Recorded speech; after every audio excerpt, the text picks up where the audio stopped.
The title of today's lesson is Jesus, the Emmanu-el. The name Jesus in Greek, the form of the Hebrew, is Yeshua, which means Yahweh is salvation. The first Joshua, the successor of Moses, saved the people from their enemies. The second Joshua, or Yeshua, Jesus, will save the people from their sins. The people did not expect a Messiah who would save them from their sins, but one who would deliver them from their oppressors.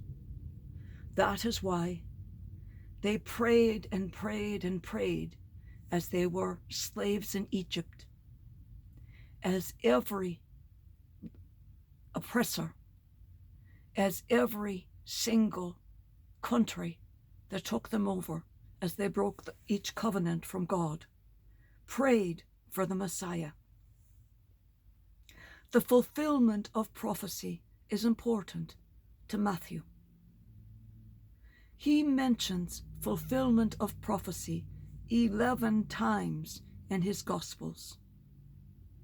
In each of the first, second 3 times, 4th, 8th, 12th, 13th, 21st, 26th, and 27th chapters of his Gospel.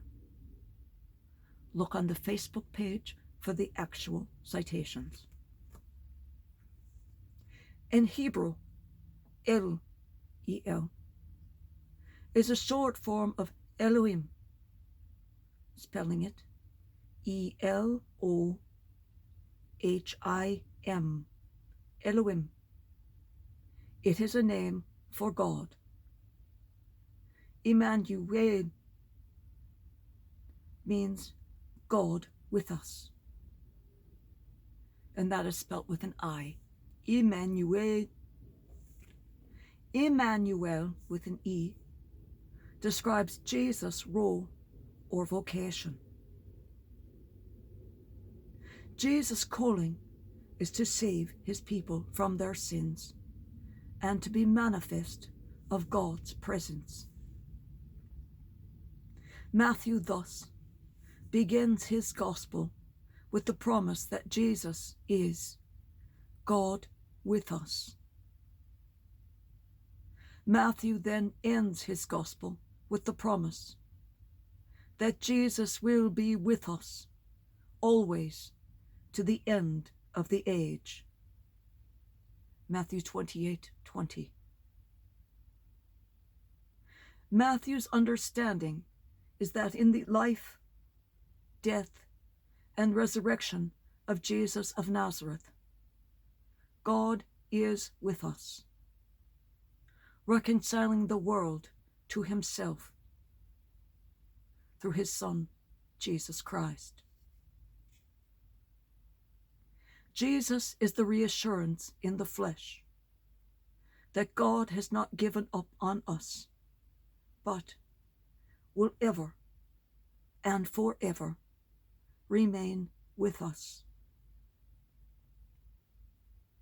The real event of Christmas is that God comes to change the world and to change each of us, not through a historical virginal conception and a baby lying in a manger, but through the God who is with us today, shattering our self-righteous attitudes and seeking to move us beyond our fears, freeing us from our bondages of materialism, of hate, and of the sin that buries us, holding us still captive for Satan's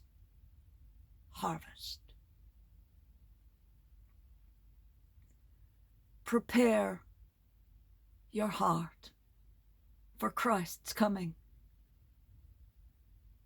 Prepare for Christ's coming.